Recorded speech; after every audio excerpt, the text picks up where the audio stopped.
Bismillahirrahmanirrahim. Assalamualaikum warahmatullahi wabarakatuh. Selamat datang di Media Center Panwaslu Kecamatan Subang, Kabupaten Kuningan. Pada kesempatan kali ini, Panwaslu Kecamatan Subang berkesempatan mengadakan rapat koordinasi yang tentu saja berbeda dari biasanya. Sehubungan dengan tugas kami dalam pengawasan Pilkada serentak tahun 2024, kami mengadakan rapat koordinasi dengan tujuan untuk meningkatkan kapasitas kami sebagai aparatur pengawas pemilu dalam melakukan pengawasan. Dan tentu saja pada kesempatan ini sangat spesial, hadir bersama kita semua pemateri yang sangat luar biasa, Direktur PDAU Kabupaten Kuningan, Ibu Heni Susilowati SOS MN. Silakan beri tepuk tangan. Oke, hadirin sekalian, barangkali pada kesempatan kali ini nanti kita akan menggali lebih banyak dari pemateri kita di siang hari ini, karena kebetulan pemateri kita ini sangat luar biasa. Saya akan izin membacakan CV beliau terlebih dahulu. Nama beliau, nama lengkap adalah Ibu Heni Susilowati SOS MM, lahir di Kuningan pada 8 Maret 1977. Riwayat pendidikan formal beliau diawali dari SDN Garajati, MTSN Luragung, SMA 34, dan untuk S1 beliau adalah lulusan dari Fisik UI. Wow, luar biasa ya. Salah satu dan S2-nya beliau gak nanggung-nanggung, udah di UI, S2-nya di Magister Manajemen di UGM. Antara dua perguruan tinggi negeri yang sangat ternama merupakan lulusan dari Ibu Heni, sehingga tidak lain dan tidak bukan banyak sekali pengalaman yang bisa kita gali. Kemudian hadirin sekalian, beliau ini juga memiliki pengalaman pekerjaan yang sangat luar biasa.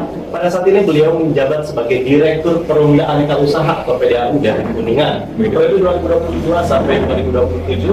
Kemudian juga beliau merupakan dosen dari Fakultas Ekonomi dan Bisnis Universitas Kuningan sejak 2004. Kemudian ini yang paling penting, sehubungan dengan kita dalam dunia kepemiluan, beliau adalah anggota KPU Kabupaten Kuningan satu periode 2018 sampai 2013 dan Ketua KPU Kabupaten Kuningan 2013 sampai 2018. Pengalaman organisasi, beliau merupakan Sekretaris Jenderal Asosiasi Pengusaha Pariwisata Alam Indonesia, Ketua Forum Tanggung Jawab Sosial Perusahaan Kabupaten Kuningan, Kepala Pusat Inkubator Bisnis FE Unico, dan Ketua Klub Marketing UGM. Sekali lagi berikan tepuk tangan yang meriah untuk baik. Mohon izin Ibu, barangkali dalam kesempatan kali ini dalam rangka kami meningkatkan kapasitas kami sebagai aparatur pengawasan pemilu, dipandang penting bagi kami untuk meningkatkan kapasitas untuk mensukseskan kegiatan pengawasan yang kami lakukan. Dan beruntung sekali pada kesempatan ini kami bisa banyak belajar dari Ibu, dan mohon izin barangkali Ibu untuk memberikan berbagai pengalaman selama dunia kepemiluan. Barangkali untuk mengawali Ibu berbicara tentang pemilu sebelum tentang kapasitas. Barangkali pandangan Ibu tentang pemilu sebagai instrumen pergantian kepemimpinan negara penting ya, dalam hal ini adalah kepala daerah. Bagaimana pandangan Ibu tentang pemilu, dan mungkin dasar hukum apa yang perlu kami perhatikan sebagai pengawas pemilu kami masyarakat? Terima kasih. Tentang pilkada, kita sepakat itu merupakan satu momen yang sangat penting buat masyarakat, karena di sana kita punya hak untuk menentukan ada sirkulasi, ada pergantian. Kenapa harus ada pergantian? Kesempatan untuk menentukan pimpinan kita ke depan yang terbaik pada masanya seperti itu. Kemudian kalau tadi tanya regulasi ya, betul, dasar hukum. Kalau regulasi tentang pilkada tentu sudah banyak perubahan ya, dari tahun 2020 ke Perpu itu ya. Iya, betul. Saya kira itu lebih ke penyesuaian di regulasi karena masing-masing. Ya, tapi kalau regulasi kampanye, pencalonan, nampaknya tidak terlalu banyak berubah. Ibu menyikapi berbagai tantangan penggunaan teknologi, terutama mungkin aplikasi-aplikasi dalam pemilihan yang mungkin masih perlu perbaikan atau ada tantangan di dalamnya. Bagaimana pandangan Ibu terhadap penggunaan aplikasi-aplikasi tersebut? Ya, kenapa ada kemajuan di bidang teknologi informasi di pemilu ini memudahkan pelayanan kepada pemilih juga, kepada pemilih, kepada peserta, termasuk pada kita selaku penyelenggara. Maksud saya dulu Gak apa-apa, kita masih sama-sama. Jadi itu kan jadi tools ya, jadi sarana supaya kita lebih mudah mengakses informasi termasuk dari pemilih yang sifatnya konvensional sampai sekarang serba teknologi informasi. Bicara kapasitas, sebetulnya pandangan Ibu tentang kapasitas sesungguhnya Kapasitas kalau saya melihat mengartikan gini, kalau dalam konteks secara umum kita membutuhkan 3 hal. Yang pertama adalah basicnya knowledge, kedua adalah skill, terus ketiga adalah attitude. 3 itu saja dipegang selalu aman. Oke. Kayak pertama knowledge, kita butuh yang disebut basic knowledge, berupa pengalaman. Nah di sini kan nggak ada satupun yang punya pengalaman kecuali setelah bergabung. Ya, Kan? Jadi kalau ada yang ragu ini kan belum punya pengalaman ya. Memang dari awal kan nggak ada yang pernah jadi pengawas. Iya, betul sekali. Enggak lah tiba-tiba ya. Betul jadi pengawas kan. Jadi kita punya thesis knowledge atau pengalaman ketika kita punya kesempatan. Karena itu teman-teman bersyukur menjadi bagian dari pengalaman itu. Ya. Manfaatkan. Yang kedua adalah disebut explicit knowledge. Itu kita baca dari Undang-Undang Dasar 45, Undang-Undang Pemilu, Undang-Undang Pilkada, Bawaslu. Yang terakhir adalah komunikasi interpersonal kita, ya, menghargai perbedaan keragaman pendapat dan sebagainya. Intinya cara kita ada di lembaga yang menyelenggarakan demokrasi itu berbeda pendapat harus diselesaikan. Ya, jangan sampai perbedaan pendapat kemudian membuat kita tidak produktif. Satu lagi attitude. Nah, attitude ini ruhnya nanti teman-teman bisa buka peraturan DKPP. Jadi kode etik dan pedoman perilaku penyelenggara pemilu termasuk pengambilan sekretariatnya ada di peraturan DKPP. Kalau tidak berubah, nomor 1 tahun 2007. Kalau tidak berubah, nanti mampir aja ke website DKPP. Nah di situ attitude-nya.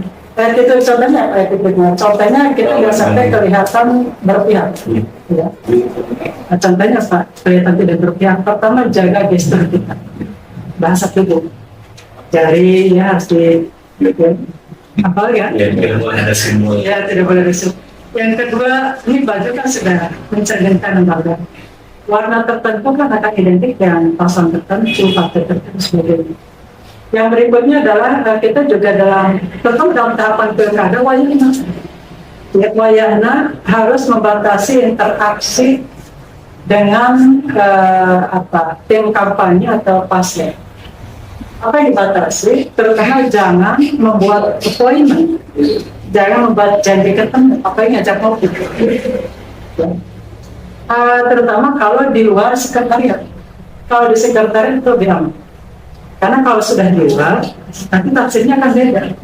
Oh itu lagi sama pasal ini, oh itu lagi sama pasal ini, akan beda ya. Tapi kalau di sekretariat seperti ini, ya orang kan perlu konsultasi. Yang tidak disarankan adalah kita menyengajakan bikin appointment atau janji ketemu di luar sekretariat. Ya, baik di dalam kabupaten Kuningan ataupun di luar. Karena nanti orang akan punya tafsiran lain. Apalagi sekarang kan apa gampang ya? Iya betul. Itu harus lagi foto sama siapa ya? Viral. Pak Ingat, kabar di tempat saya ya. Ya. Jadi dalam tahapan ini kita harus agak kaku. Pertanyaan kalau nggak disengaja gimana ya? Kalau nggak disengaja lain bisa. Misalnya kita bertemu di pasar, di mana kan nggak mungkin kita melarikan diri kan? Hanya karena ngeliat tim sesnya itu kemudian kita lari gitu kan? Kalau tidak disengaja sih oke. Tapi kalau disengaja itu harus kita jaga supaya marwah lembaga, marwah personal itu terjaga dengan baik. Ya, terima kasih Bu. Berkaitan dengan kapasitas Ibu, salah satu tugas kami adalah melakukan pengawasan yang efektif dan juga efisien dalam tahapan. Barangkali pandangannya tentang pilkada nih, pasti ada perbedaan dengan pemilu. Tantangan apa sih Bu yang harus kami perhatikan dalam penyelenggaraan pilkada yang identik katanya gesekannya potensinya mungkin lebih besar? Kenapa bisa seperti itu Bu? Jadi apa sih perbedaan tantangan di pilkada dan pemilu? Kalau saran saya yang pertama, barangkali nanti bisa meminta kepada pimpinan Bawaslu Kuningan tentang indeks kerawanan pemilu.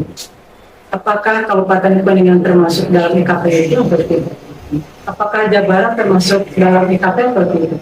Kalau Kabupaten Kuningan masuk dalam IKP itu, parameter mana yang masuk dalam IKP itu? Apakah misalnya potensi konflik horizontalnya atau potensi politik uangnya atau apa? Karena tiap daerah IKP-nya beda-beda. Ya. Nanti harus teman-teman bisa bertanya tentang itu dulu.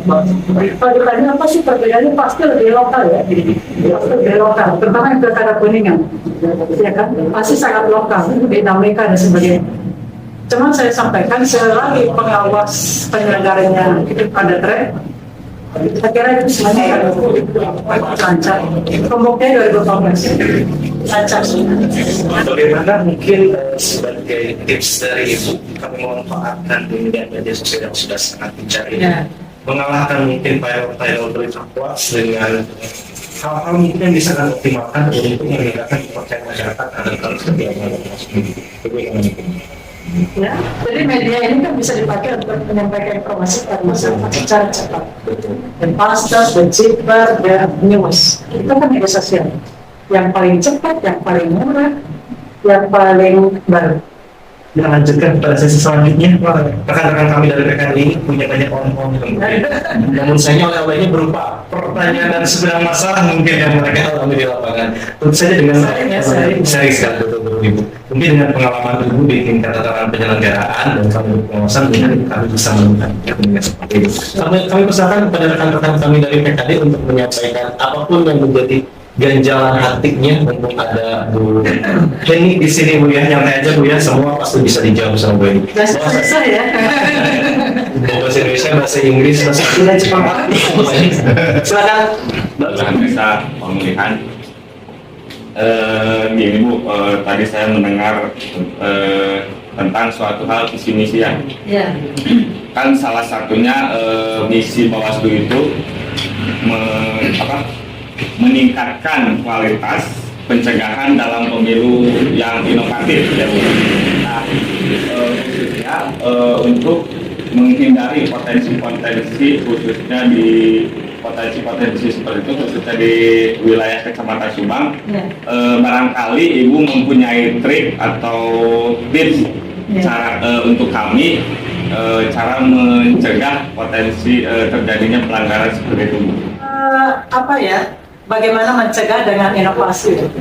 Tadi kan kita bicara bahwa teknologi informasi, komunikasi, dan media sosial itu punya dua sisi, manfaat dan mudarat. Nah, bagaimana Panwascam di Subang bisa mendominankan manfaat. Ya. Punya Instagram, punya YouTube, punya Twitter, punya WhatsApp, punya Facebook, manfaatkan untuk edukasi. Bisa jadi gini loh, kenapa sih masih ada misalnya praktek politik uang? Ini bisa jadi ya. Saya bilang kenapa bisa jadi, kan harus ada riset. Terutama masyarakat yang masih permisif atau masih welcome atau masih menghayukan politik. Kalau kita ada di circle politik itu politik is a matter of perception. Politik itu soal persepsi. Ya, saya nggak sengaja ketemu siapa di kedai kopi, pada orang motor saya sedang ketemu siapa. Mereka akan menyampaikan, mereka akan menafsirkan. Itu ya, seperti perkara persepsi. Nah, ini yang harus kita jaga betul. Dan lebih penting lagi, kenapa kredit atau media sosial bisa menjadi mudarat kalau kita tidak bijak menggunakan itu. Masih ada mungkin yang mau ditanyakan lagi? Perbatasan sarang kecamatan Malebel. Jadi lumayan tadi ujung kidul, ujung saler. Dan kondisi daerahnya gunung Bu. Tadi cara sentuhan bahwa bagaimana lah lokasi dan menempuh ke situ gede seperti apa, apalagi lah hujan Bu. Susah itu. Tidak curhat Bu. Tuh ya. Yang pertama tadi, boleh Ibu, lumayan ya. Yang ditanyakan, yang pertama dari kita ketahui bahwa antara KPU dan Bawaslu itu adalah sama-sama penyelenggara, dan kita adalah satu rumah, yang bedanya adalah kamarnya. Nah, tapi kenapa banyak orang yang menganggapan bahwa antara jajaran KPU dan jajaran Bawaslu itu bisa dikatakan isi memusuhan kayak gitu. Kenapa? Padahal kita sudah tahu dan dalam aturan kan orang teh penyelenggara. Namanya satu rumah orang memusuhan kan yang utama. Nah, kenapa kok banyak yang beranggapan bahwa antara jajaran KPU dan jajaran Bawaslu adalah musuh? Itu yang pertama. Yang kedua, kami jajaran PKD dituntut untuk mempunyai kapasitas diri yang baik dan dituntut untuk bekerja dengan cepat dan cermat. Akan tetapi dengan kendala atau permasalahan lingkungan wilayah Subang teh, geografis, terus ge tarbi, jalanan air goreng, ibu saya sinyal. Nah, ada salah satu daerah di Kecamatan Subang seperti itu. Lalu bagaimana agar kita bekerja dengan baik? Tips apa namanya? Tips atau cara lah bahasanya saya ngomong itu. Grogi ketemu ibu ini. Karena grogi gitu. Karena suasana begitu istimewa kita. Suasana begitu istimewa, jadi aku pikir ada grogi ya ibu. Ibu tadi nyanyian sedang baru pertama kali model seperti inilah. Karena grogi habis kami ibu. Dengan jangkauan yang begitu. Sebuah kompetisi sepak bola wasitnya. Nah gitu. Jadi kalau wasitnya ada track, permainan itu enak dilihat. Ya.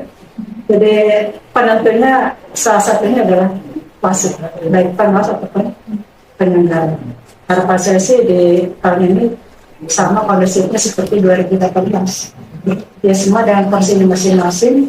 Kita tugasnya adalah mengedukasi masyarakat agar nanti 27 November menggunakan hak pilihnya. Tadi kenapa saya menekankan harus ada explicit knowledge yang sama. Panasnya baca PKPU, BPK baca kan itu bahan untuk ngopinya kan? Tentang kopi nahira, bahan nahira ya. Jadi ada bahan obrolan yang sama. Saya udah baca Perbasut Tapan Coklit. Saya juga udah baca alat kerja PKD dan sebagainya. Itu versi kecamatan.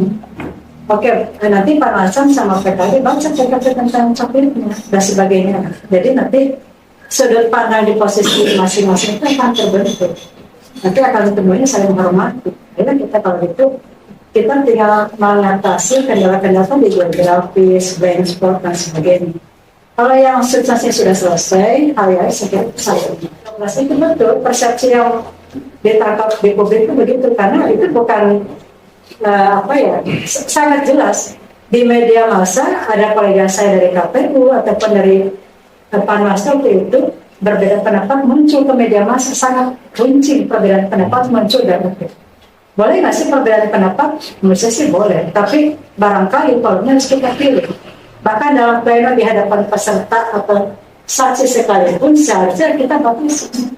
Karena itu saya berprinsip dengan teman-teman KPU waktu seperti saya, yang paling inti sebetulnya bukan di ruang pleno, sebelum pleno. Jadi pra-pleno itu harus ngobrol nyambung. Oke, sudah selesai. Dunia tunggu beres gini. Jadi pleno itu tinggal yang formal. Yang sampai yang belum selesai dibawa ke pleno. Kemudian saksi partai politik bahwa menagih kalah parase. Nah, jadi pra-pleno. Senin mengelola pra-pleno. Hari pleno kan tinggal administrasi. Tapi kalau pra-pleno nggak selesai, itu akan muncul ke permukaan. Karena juga saya belajar dari 2013, perbedaan pendapat itu muncul dalam media massa lokal. Itu yang menurut saya sih edukasinya kurang pas. Ada bahasa lempar harum segala macam waktu itu. Ya. Karena itu ketika 2018 saya bilang dalam rangka sama-sama merasa di rumah yang sama, KPU dan Bawaslu, kayaknya kita spiritnya sama. Karena kalau pilkada ini sukses bukan hanya soal KPU.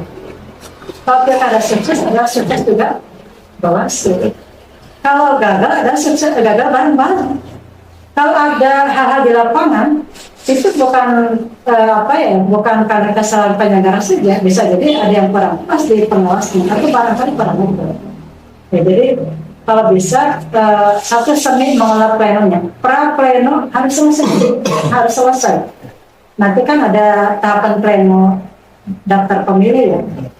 Pra-plenonya selesaikan. Jadi peserta apa pas biasa ada. Dan peserta kan tidak akan sedetail kita ya. Mereka paling user data sudah segini. Jadi satu pra-pleno, kedua kalau ada perbedaan pendapat jangan munculkan di publik. cari cara-cara kita bisa lagi sampai. Sudah aman? Oke, luar biasa. Ini sebelum dari barangkali Bu, karena waktunya, tapi memang ini masih sangat. Ini gimana ini Bu, kira-kira Bu? Jam berapa sekarang? Ya mungkin kita batasi saja mungkin ya teman-teman, barangkali karena Jam 3. sudah jam 3, karena mungkin nanti Bu punya agenda lagi ya Bu. Setengah 4 ya di Surga. Oke, barangkali Bu sebelum dilanjut tadi mungkin Ibu akan menyampaikan sedikit tentang prinsip-prinsip ataupun mungkin apa yang sekarang sedang dikerjakan dalam lembaga yang dipimpin dari KDAU, mungkin dari Pokmal ataupun apapun itu yang mungkin mau Ibu sampaikan secara singkat atau ada yang Ini kita belum closing ya. mau di closing dulu atau gimana nih? Closing. Closing dulu aja, oke, enak mungkin Bu ya. Oke, baik Ibu, sebelum kami closing, izin saya menyampaikan kesimpulan untuk kami dalam peningkatan kapasitas. Kita punya 30 KSA yang harus kita perhatikan, knowledge, skill, dan juga attitude. Kemudian juga kita juga penting menjaga sinergi dan komunikasi antar lembaga, baik vertikal maupun secara horizontal. Barangkali closing speech dari Ibu untuk kita semua sebagai partai pemilu. Ya, untuk teman-teman penguasa dari Subang, juga PKDC Kecamatan Subang, penting bagi kita untuk terus meningkatkan kapasitas tadi dan KSA. Selagi itu kita pegang kepala kecamatan, Pilkada serentak 2024 bisa di Kecamatan Subang, insya Allah sukses tanpa. Ya, dari situ terima kasih. Oke, terima kasih. Tepuk tangan dulu dong.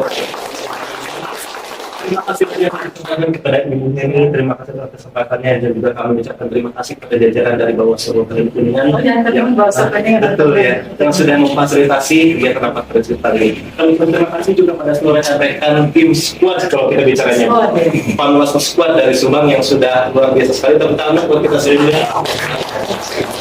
Terima kasih, semoga kita berjumpa lagi di lain kesempatan, dan tentu saja tagline kita adalah sukses penyelenggaraan dan juga sukses pengawasan. Demikian bisa disampaikan dari Pak Anwar Kecamatan Subang. Kami mohon maaf atas segala kesalahan. Ditutup dengan topik hidayah. Wassalamualaikum warahmatullahi wabarakatuh. Waalaikumsalam. Terima kasih.